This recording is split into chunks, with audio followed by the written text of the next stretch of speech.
ጤና ይስጥልን የአሻም ተከታታዮች እንደምን ቆያችሁ። ለዛሬ ዕለት አርብ መጋቢት 12 ቀን 2017 ዓ.ም የተሰናዱ የአሻም ዜናዎች ወደ እናንተ የሚደርሱበት ሰዓት ላይ ተገኝተናል። በቅድሚያ ዋና ዋና ዜናዎቹን ጠቁማችሁ በሀገሪቱ አዲስ አበባን ጨምሮ በአንዳንድ አካባቢዎች በበልግ ዝናብ የጎርፍ ተጋላጭ ሊሆኑ እንደሚችሉ የሜትሮሎጂ ኢንስቲትዩት ለአሻም ገለጸ።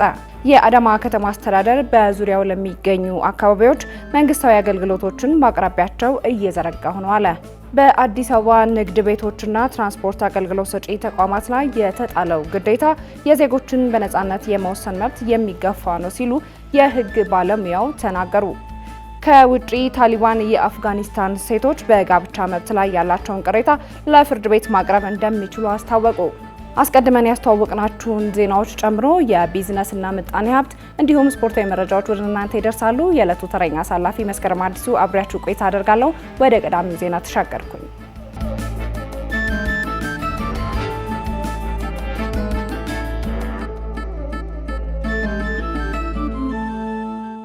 በሀገሪቱ አዲስ አበባን ጨምሮ በአንዳንድ አካባቢዎች በበልግ ዝናብ የጎርፍ ተጋላጭ ሊሆኑ እንደሚችሉ የሜትሮሎጂ ኢንስቲትዩት ለአሻም ገለጸ።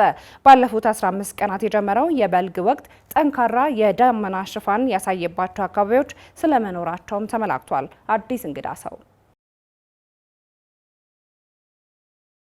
ከየካቲት እስከ መጋቢት ያሉት 4 ወራት በኢትዮጵያ ሜትሮሎጂ ኢንስቲትዩት አቆጣጠር መሰረት የበልግ ወቅት የሚባሉ ሲሆን እነዚህ ወራት ታዲያ በአብዛኛው የኢትዮጵያ አካባቢዎች ከክረምት ቀጥሎ ዝናብ በስፋት የሚዘንብባቸው ወራቶች ናቸው። በዚህ መሰረት ካለፉት 15 ቀናት ወዲህ መዲናዋን ጨምሮ የተለያዩ የኢትዮጵያ አካባቢዎች ዝናብ እያገኙ ይገኛሉ። የበልግና የክረምት ወራትም መግባት አስመልክቶ በየጊዜው አስቀድሞ መረጃን ለማህበረሰቡ እንደሚያሰራጭ የሚናገረው የኢትዮጵያ ሜትሮሎጂ ኢንስቲትዩት እየጣለ የሚገኘውን ዝናብ ተከትሎ ለአሻም ማብራሪያ ሰጥቷታል። በኢትዮጵያ ሜትሮሎጂ ኢንስቲትዩት የትንበያ ዘርፍ ምክትል ዋና ዳይሬክተር የሆኑት አሳምነው ተሾመ የዝናብ ተጠቃሚ ናቸው ተብለው የተለያዩ አካባቢዎችን ዘርዝረዋል። በተለይም ለደቡብ አጋማሽ ሀገራችን አካባቢዎች ማለትም ለሀገራችን ሶማሌ ክልል ደቡባዊ ክፍል፣ ለጉጂ ዞኖች፣ ለቦረና ዞኖች፣ ለሲዳማ፣ ለደቡብ ኢትዮጵያና ለደቡብ ምዕራብ ሀገራችን አካባቢዎች ዋነኛ የዝናብ ወቅታቸው ነው። ከአመታዊ የዝናብ መጠኑም እስከ 55 በመቶ የሚደርሱ የዝናብ መጠንና ስርጭት የሚስተዋለው ለእነዚህ አካባቢዎች በዚህ በበልግ ወቅት ነው ማለት ነው። በተጨማሪም በልግ ለደቡብና ምስራቅ ትግራይ ዞኖች፣ ለምስራቅ አማራ ዞኖች፣ ለመካከለኛ የሀገራችን አካባቢዎች አዲስ አበባን ጨምሮ እንደዚሁም ለምስራቅ የሀገራችን አካባቢዎች ሁለተኛ የዝናብ ወቅታቸው ነው ማለት ነው። አዲስ አበባን ጨምሮ በሌሎቹም የኢትዮጵያ አካባቢዎች እየታየ ያለው የዝናብ ሁኔታ ወቅቱን የጠበቀ ነው ብለዋል። በእነዚህ ቀናትም ከከፍተኛ እስከ ዝቅተኛ የዝናብ መጠን ያገኙ አካባቢዎች መኖራቸውን ጠቅሰው በአዲስ አበባ ጠንካራ የዳመና ሽፋን ስለመኖሩ ተናግረዋል። ስለሆነም ከባለፉት 15 ቀናት ጀምሮ ወይም ከባለፉት 2 ሳምንታት ጀምሮ ለበልግ ዝናብ መፈጠር ምቹ ሁኔታን የሚፈጥሩ የአየር ሁኔታ ክስተቶች ከእለት ወደ እለት እየተጠናከሩና እየተስፋፉ ከመምጣታቸው ጋር ተያይዞ በአብዛኛው የሀገራችን አካባቢዎች ላይ ጠንካራ የደመና ሽፋንና ክምችት ነበራቸው ማለት ነው። ከዚህ ጋር ተያይዞ በብዙ ቦታዎቻቸው ላይ ከቀላል እስከ መካከለኛ መጠን ያለው ዝናብ ወይንም በ24 ሰዓት ውስጥ ከ1 ሚሊሜትር እስከ 29 ሚሊሜትር ከቀላል እስከ መካከለኛ መጠን ያለው ዝናብ ተመዝግቧል ማለት ነው። በጥቂት የሀገራችን አካባቢዎች ላይ ደግሞ እንደዚሁ በ24 ሰዓት ውስጥ ከባድ መጠን ያለው ዝናብ የተዘገባቸው አካባቢዎች አሉ ማለት ነው። ለአብነትም በአዲስ አበባ፣ በቡርጂ፣ በሳውላ፣ በአምባ ማርያም፣ በአጽቢ በእነዚህ አካባቢዎች ላይ በ24 ሰዓት ውስጥ ከ30 ሚሊሜትር እስከ 60 ሚሊሜትር ከባድ መጠን ያለው ዝናብ ያገኙ አካባቢዎች ናቸው ማለት ነው። በኢትዮጵያ በልግ ዋነኛ የዝናብ ወቅታቸው በሆኑ አካባቢዎች በአብዛኛው መደበኛና ከመደበኛ በላይ ዝናብ እንደሚኖር መገለጹን ተከትሎ ከዝናቡ ጋር ተያይዞ ሊከሰቱ የሚችሉ ጉዳቶችን እንዲሁም ጠቀሜታዎችን በሚመለከት ማብራሪያ ሰጥተዋል ኃላፊው። በዚህም መሰረት የበልግ ወቅትን ተጠቅመው የግብርና ስራን ለሚሰሩ አርሶ አደሮች ማሳን ለማዘጋጀትና ለተለያዩ ስራዎች አመቺ ሁኔታን እንደሚፈጥር ተናግረው ጠቀሜታ ያሏቸውን ዘርዝረዋል።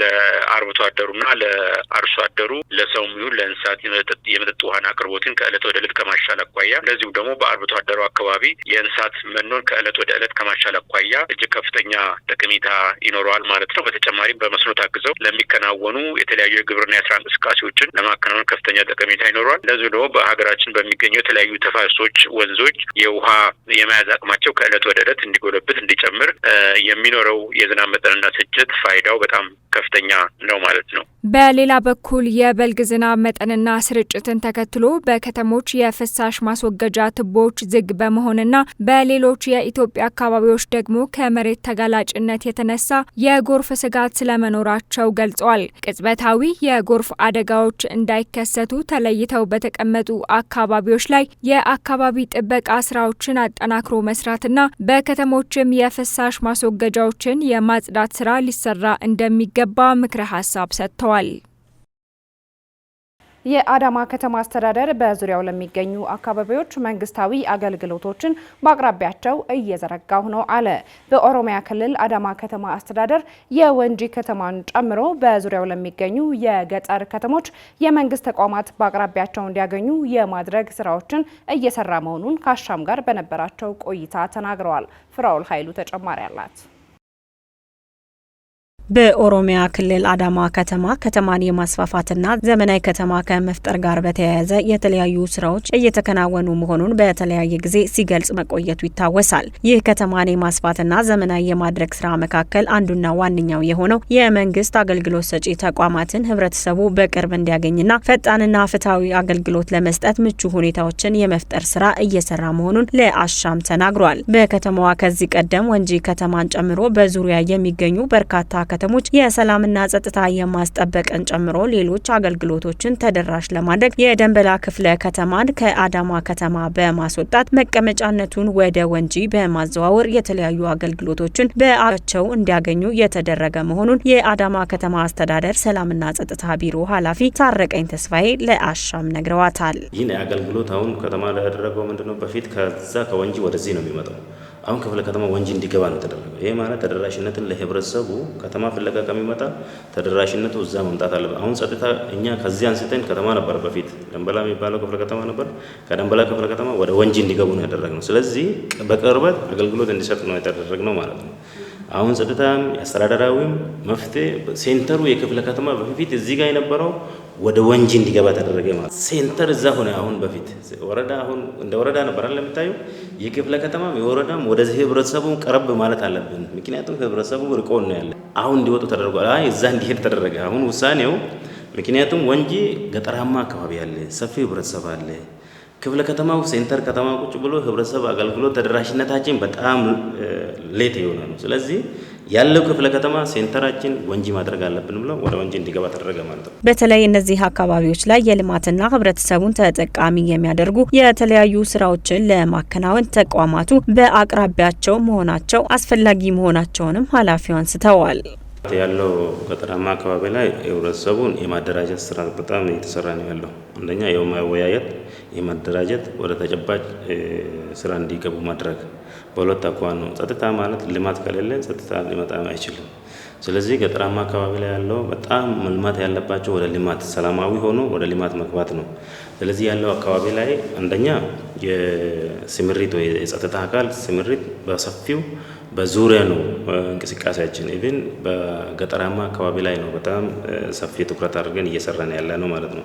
ከዚህ በጣም ሴንተር እና ወንጂ ማለት መሀል ከተማ ማለት ይቻላል። ከወንጂ 15 ኪሎ ሜትር የምትገጅበት ከተማ ግዝ በዚህ ከተማ ተከልሎ ነው ያለው። ስለዚህ እዛ አካባቢ ላይ ህብረተሰቡን አደራጅተው ህብረተሰቡን ተደራሽነትን በኢንፎርሜሽን ከህብረተሰቡ ጋር የጸጥታ አካልም እንቅስቃሴ ቀን በቀን በትስስር ፈጥረን እዛ አካባቢ ላይ የማጽዳት የማደራጀት ኢቭን ቴክኖሎጂ በተለይ በወንጂና በዙሪያዋ የሚገኙ አካባቢዎች ላይ ከዚህ ቀደም የሚንቀሳቀሱ የታጣቂ ቡድኖች መኖራቸውን ኃላፊው አንስተው አሁን ላይ ከተማ አስተዳደሩ በአካባቢው በሰራው ህብረተሰቡን የማደራጀትና አካባቢውን የመጠበቅ ስራን ጨምሮ ሌሎች በጸጥታ አካላት ተሰርተዋል ባሏቸው ስራዎች አሁን ላይ የአካባቢው ሰላምና ጸጥታን ማስጠበቅ መቻሉንም ለአሻም ነግረዋታል።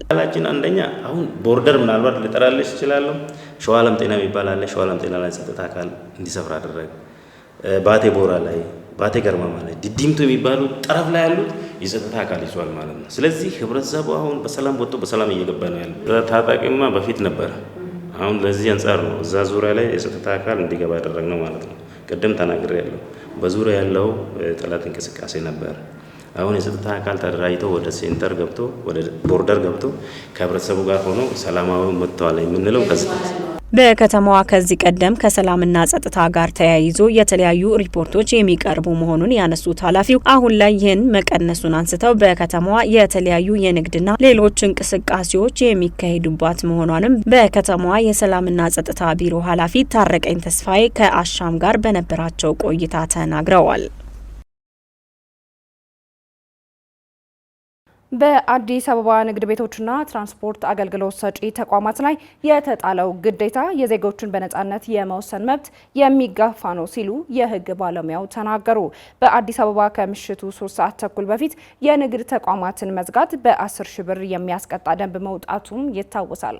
ኃይለ ገብርኤል ታደሰ የአዲስ አበባ ንግድ ቢሮ የከተማ አስተዳደሩ ካቢኔ በምሽት የንግድና የትራንስፖርት አገልግሎት እንዲሰጥ ለማድረግ ያወጣውን ደንብ ከመጋቢት 10 ቀን 2017 ዓ.ም ጀምሮ ተግባራዊ ማድረግ መጀመሩን ማስታወቁ ይታወሳል። ደንቡ በመዲናዋ ዋና መንገዶች ላይ የሚገኙ አገልግሎት ሰጪ ተቋማት ቢያንስ እስከ ምሽቱ 3 ሰዓት ክፍት እንዲሆኑና አገልግሎት እንዲሰጡ ያስገድዳል። ይህንን አስመልክቶ ከአሻም ጋር ቆይታ ያደረጉት የህግ ባለሙያው ሙስጠፋ ሽፋ ከተማ አስተዳደሩ ያወጣው መመሪያ በአሰሪና ሰራተኛው መካከል በሚደረጉ ጣልቃ በመግባት ሶስተኛ ወገን በመሆን ያወጣው እንደሆነና የግል ነጻነት የሚጋፋ እንዲሁም የዜጎችን በነጻነት የመወሰን መብት ያሳጣ ነው ብለዋል። ከፍትሐብሔር ህግ ላይ 1675 አኳያ ብታየው ውል ማለት በሁለት ወገኖች ተዋዋይ ስምምነት ነው የሚለው። የአዲስ አበባ ከተማ አስተዳደር መመሪያውን ሲያወጣ ሶስተኛ ወገን ነው። ለምሳሌ እኔ አንተ ድርጅት ስሰራ ስምምነቱ በእኔና በአንተ መካከል እንጂ ሌላ አካል እንደዚህ ተስማማ ብሎ ማለት አይችልም። ሌላ አካል ሊያወጣልኝ የሚችለው መገለልን፣ በአካል ጉዳቴ፣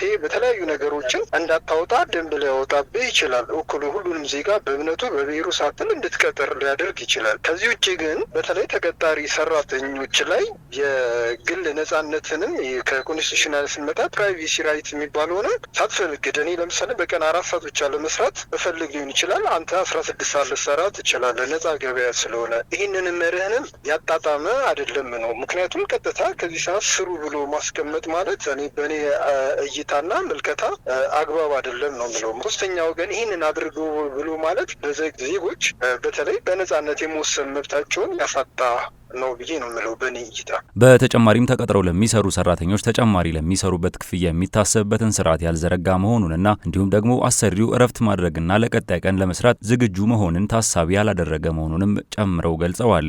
እኔ እስከዚህ ሰዓት አልሰራም ብዬ ብል መንግስት ወይም ደግሞ አስተዳደሩ ያስቀመጠው በትራንስፖርት ሂደት ከሆነ እስከ ምሽቱ ሰዓት እንደዚህ ሰዓት ስሩ ብሏል። ሰራተኞችን እንደዚህ ስሩ ብሏል። ኦቲ የሚባለው ወይም ደግሞ የተጨማሪ ሰዓት ክፍያን እንኳን ያማከለ አይደለም። አሰሪውም እኮ እረፍት ይፈልጋል።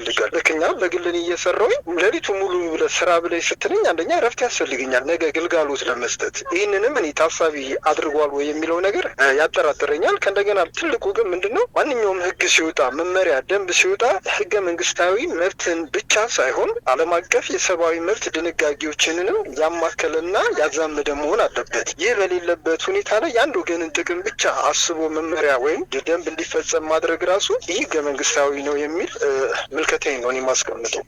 የሚወጡትን የቅጣት ተመኖች በተመለከተም ላብነት ያህል የኮሪደር ፕሮጀክቱን ተከትሎ የወጡት የቅጣት መጠኖች ከወጣው ወጪ አንጻር ቢሆንም እንኳን የዜጎችን የመክፈል አቅም ያገናዘበ መሆን እንዳለበትም አንስተዋል። ብዙ እንትኖችን ስናያቸው እየታየ ያለው ሂደት ለምሳሌ አንዷን ኮሪደር ልማቱ ላይ ብናነሳ የወጡት ዋጋዎች ያው ከወጣበት ወይ ካወጣንበት ወጪ አንጻር ብሎ ሊሆን ይችላል። ከተማ አስተዳደሩ ግን የቅጣት ህጎች ሲወጡ የዜጎችን ደግሞ አቅምንና ሁኔታን ያማከለ መሆን አልቻለብን። ለምሳሌ ካልከፈለ ምን ይሆናል የሚለውንም ከወንጀል ህግ ጋር መዛመድ አለበት። አንዳንድ ደንቦች ወይም አንዳንድ የገቢዎችና ጉምሩክ አዋጆችን ብታያቸው ይወጣል። እንዲህ ካልሆነ ግን ከወንጀል ህጉ ጋር በተጣጣመ መልኩ እንደሚተረጎም ያስቀምጣል።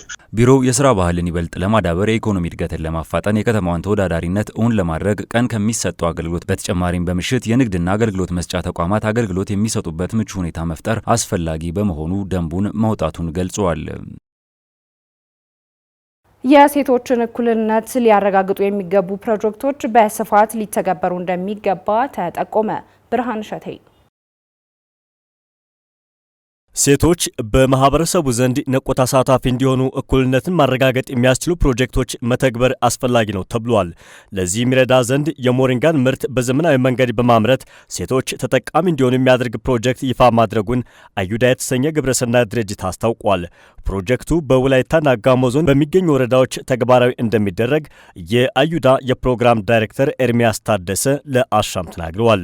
ዳይሬክተሩ ድርጅታቸው ባለፉት 5 ዓመታት በዚህ ዘርፍ ሲሰራ እንደነበር አስታውቀዋል። ሴቶች በሞሪንጋ ምርት በመሳተፍ ብቁ እንዲሆኑ ከማድረግ ባለፈ የአካባቢ ጥበቃና የምግብ ዋስትና ለማረጋገጥ ያግዛል ሲሉ ለአሻም ተናግረዋል።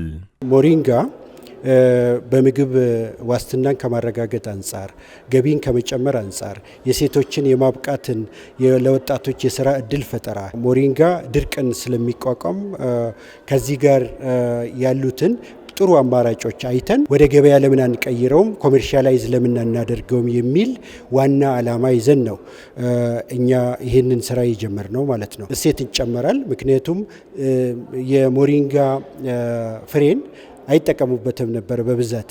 ስለዚህ ይሄንን ወደ ዘይትነት መቀየር፣ ሁለተኛ የሞሪንጋን ቅጠል ወደ ዱቄት በመቀየር በተለይም ከስነ ምግብ ጋር የተያዙ ብዙ ነገሮች አሉ በሀገራችን የመቀንጨር፣ መቀጨጭ። ከነዚህ ጋር በጣም ብዙ ስራዎችን ብንሰራ ወደ ገበያ ብናመጣው ለሀገር ውስጥ ገበያም ይሁን ለውጭ ገበያ ብናቀርበው ገቢን ይጨምራል። ኤርሚያስ አክለውም በዓለም ላይ ካሉት 13 የሞሪንጋ አይነቶች ኢትዮጵያ ውስጥ ያለው በጣም ተፈላጊው እንደሆነ ተናግረዋል። ሞሪንጋ ከስነ ምግብ ባለፈ ለጤንነት አስፈላጊ በመሆኑ በቴክኖሎጂ በመደገፍ ኢኮኖሚያዊ አስተዋጽኦ እንዲኖረው ማድረግ ይገባል ብለዋል። 13 አይነት የሞሪንጋ አይነቶች አሉ ዝርያ በዓለም ላይ። ከ13 ውስጥ አንዱ ሞሪንጋ ስትንፒቴላ ነው። ስለዚህ ኢትዮጵያ ውስጥ ያለው በጣም ተፈላጊው የሞሪንጋ ዝርያ ነው። ስለዚህ ሞሪንጋ እንግዲህ ለብዙ ነገር ነው የሚጠቅመው። ኒውትሪሽን በተለይም በስነ ምግብ ደረጃ ሲታይ በብዙ እጥፍ ከሌላ የምናገኘውን ከሞሪንጋ ማግኘት እንችላለን። ለቆዳ ከስነ ምግብ ጋር ተያይዞ ከመድኃኒትነት ጋር ተያይዞ ሞሪንጋ ብዙ ጥቅሞችን ይሰጣል። ቢመረትም ወደ ገበያ ግን አይወጣም። ምክንያቱም ወዲያው ነው የሚበላሸው። ቴክኖሎጂ ያስፈልገዋል፣ እሴት መጨመር ያስፈልገዋል። የግብይት ሰንሰለቱ ላይ ብዙ ችግሮች አሉ ማለት ነው። ያለውን እምቅ ሀብት ወደ ገበያ እስካሁን ድረስ በስፋት አልወጣም። አሁን ያለው በጣም ትንሽ ነው። የሞሪንጋ ምርታማነት በቴክኖሎጂ የታገዘ ለማድረግ እየተሰራ ነው ሲሉ የአዩዳ ካንትሪ ዳይሬክተር ዱኒያ ሳዳዊ ተናግረዋል። ዱኒያ በባህላዊ መንገድ ሲያመርቱ የነበሩ ሴቶች አሰራሩን ወደ ዘመናዊ በማሸጋገር በማህበረሰቡ ውስጥ ተገቢውን ክብር እንዲያገኙ ያግዛል ብለዋል። ከ2002 ጀምሮ በአፋር በኦሮሚያና ደቡብ ኢትዮጵያ ክልሎች እየሰራን እንገኛለን። አዲሱ ፕሮጀክት የሞሪንጋን ምርታማነት በዘመናዊ መንገድ ለመጨመር ይረዳል። ዛሬ ይፋ ያደረግነው ፕሮጀክት ከመንግስት ከግል ዘርፎች ጋር እንዲሁም ከትምህርት ተቋማት ጋር በጋራ ሆነን አብረን የምንተገብረው ነው። በባህላዊ መንገድ ነበር የሚያመርቱት። ያንን ዘመናዊ በማድረግ ሴቶችን በማገዝ ለማህበረሰቡ ተገቢውን ክብር እንዲያገኙ ያደርጋል። And they are contributing positively to the food security in the area they are working. In this case, መቀመጫውን ስፔን ያደረገው አዩዳ ድህነትን ለመቅረፍና ሴቶችን በልማት ተጠቃሚ ለማድረግ አልሞ በአፍሪካ፣ ላቲን አሜሪካና አውሮፓ እየተንቀሳቀሰ የሚገኝ ድርጅት መሆኑን የአዩዳ የኢትዮጵያ ዳይሬክተር ዱኒያ ሳዳዊ ገልጸዋል። ከውጪ በሚገቡ ምግቦች ላይ የቅድመ ምርመራ ስራ እያከናወነ መሆኑን የምግብና መድኃኒት ቁጥጥር ባለስልጣን ለአሻም ነገራት። ጥራታቸውን ያልጠበቁ ምርቶች ወደ ገበያ እንዳይወጡ ከሀገር ውስጥና ከውጪ ምግቦች ላይ ክትትል እየተደረገ መሆኑን የኢትዮጵያ ምግብና መድኃኒት ቁጥጥር ባለስልጣን አስታውቋል። ተጨማሪ ያለን ከሰሞኑ ጥራታቸውን አልጠበቁም የተባሉ የጨው ምርቶች ከገበያ መወገዳቸውን አሻም መዘገቧ ይታወሳል። ይሁን እንጂ በተለያዩ ሁኔታዎች ጥራታቸውን ያልጠበቁ ምርቶች ወደ ገበያ ሲገቡ በህብረተሰቡም ላይ የሚያደርሱት የጤና ጉዳት ቀላል እንዳልሆነ ይታወቃል። በህገ ወጥም ሆነ በሌላ መንገድ ወደ ሀገር ውስጥ የሚገቡ ጥራታቸውን ያልጠበቁ ምርቶች በዜጎች ጤና የሚያደርሰው ተጽዕኖ ከባድ እንደመሆኑ መጠን በዚህ ላይ የኢትዮጵያ ምግብና መድኃኒት ቁጥጥር ባለስልጣን ኃላፊነቱን በምን ያክል መንገድና እንዴት እየተቆጣጠረ ነው ስትል አሻም ባለስልጣኑን ጠይቃለች። በባለስልጣኑ የምግብ ተቋም ኢንስፔክሽን ማስፈጸም ዴስክ ኃላፊ ግርማ ተፈራ ለአሻም እንደገለጹት ከውጭ ሀገር ምግብ የሚያስገቡና የሚያከፋፍሉ አካላት ህጋዊ መሆናቸው ከተረጋገጠ በኋላ ወደ ሀገር ውስጥ የገቡ ምግቦች ጥራታቸውን የጠበቁ ናቸው ወይ የሚለውን ለማጣራት በምግቦቹ ላይ የላብራቶሪ ቅድመ ምርመራ እንደሚደረግ ገልጸዋል። ምርቶቹ ወደ ገበያ ከመውጣታቸውም በፊት የአምራቹ ስምና አድራሻ በትክክል መጻፉን ማረጋገጥና ምርቱ የተመረተበትን ቀንና የመጠቀሚያ ጊዜ መሟላቱን በማረጋገጥ ወደ ገበያ እንደሚገቡ ተናግረዋል። እነዚህን የማያሟሉ ምርቶች ከገበያ እንደሚወገዱም ኃላፊው አያይዘው ገልጸዋል። አንድ ምርት ወደ ገበያ ለማውጣት እነዚህ ከታች የሚዘረዝራቸው መሟላት አለበት። ለምሳሌ የአምራች ስምና የአምራች ድርጅት ስምና ሙሉ አድራሻ መገለጽ አለበት። የድርጅቱ ወይ ደግሞ የምርቱ ስም መኖር አለበት።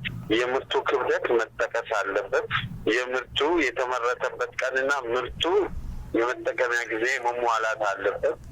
ምርቱ መለያ ቁጥር መገለጽ አለበት። ማለት ሎት ነምበር፣ ባች ነምበር የሚባለው እነዚህ ጥራታቸውን ያልጠበቁ ምግቦችን በተመለከተ ባለስልጣኑ ከህብረተሰቡ በተለያዩ መንገዶች ጥቆማ እንደደረሰው ያልሸሸጉት ኃላፊው ይህንን የህብረተሰቡን ትብብር ተከትሎ በርካታ አከፋፋዮች ላይ እርምጃዎች እንደተወሰዱ በመግለጽ የተያዙና ከገበያ የተወገዱ ምግቦች መኖራቸውንም ተናግረዋል። ብዙ በየሀገሩ ወደ 11 ቅርንጫፍ አለ። እኛ አሁን አዲስ አበባ ላይ ነው የምንሰራው። ስለዚህ ምንድነው አንደኛ በቀደም አሁን ጨው ላይ አሁን የሚወጣ አለ። ጨው ላይ እንዳየሽው በሚዲያ ህብረተሰቡ ማስጠንቀቂያ ብለን የምንለቀው አለ። በየጊዜው በክትትል የምናስወግዳቸው አለ። አሁን አይተን ለምሳሌ በዚህ ብቻ 6 ወር ያስወገድናቸው ቁጥር በጣም ወደ 180 ሺህ የሚሆኑ በቶንም ይሄናል አስወግደን እና የምናስወግዳቸው አሉ። ከወረዳ እስከ ክፍለ ከተማ ድረስ በማዋቀር ያው እስከታች አለ። እነሱም እንዲያዩ የተወገዱ አክለው ኃላፊው ሀገር ውስጥ የሚገኙ የተለያዩ የምግብና ምግብ ነክ ምርቶች ማምረት ላይ የተሰማሩ ፋብሪካዎች ጥራታቸውን ያልጠበቁ ምርቶችን ሲያመርቱ መገኘታቸውን ተናግረው በፋብሪካዎቹ ላይ እርምጃ እንደተወሰደባቸው ተናግረዋል። አያይዘውም ብዙ ጊዜ ጥራት የሌላቸው ምግቦች በህገ ወጥ መንገድ የሚገቡ መሆናቸውን ተናግረው የጨው ምርትን በሚመለከትም የሚከተለውን ማብራሪያ ሰጥተዋል። ፋብሪካው ላይም እርምጃ ወስደናል እንዳየሽው እና አንዳንዴ ከህገወጥ የሚገቡት ናቸው። በህጋዊ የሚገቡ ሳይሆን በህገወጥ የሚገቡ ወደ ገበያ የሚወጡበት አግባብ አለ። እነዚህ ደረቅ ጨው እንጂ ቁጥጥሩ የተጠናከረ ነው። ሞር ደግሞ አሁን ካየነው ከሁሉም ምግቦች ጨው ላይ ትንሽ የአእምሮ እድገት ላይ ችግር ስለሚያመጣ በጣም መስሪያ ቤቱም እንዳየሽው ኃይለኛ እርምጃ ወስዷል። ይህ እርምጃውም ይቀጥላል። ቁጥጥሩም እየቀጠለ ነው። ጥራት የሌላቸው ምግቦችን በመቆጣጠርና እርምጃዎችን በመውሰድ እየሰራሁ ነው ያለው ባለስልጣኑ ከውጭ የሚገቡ ምግቦች ላይ ቅድመ ምርመራዎችን እያደረገ መሆኑን ለአሻም ገልጸዋል።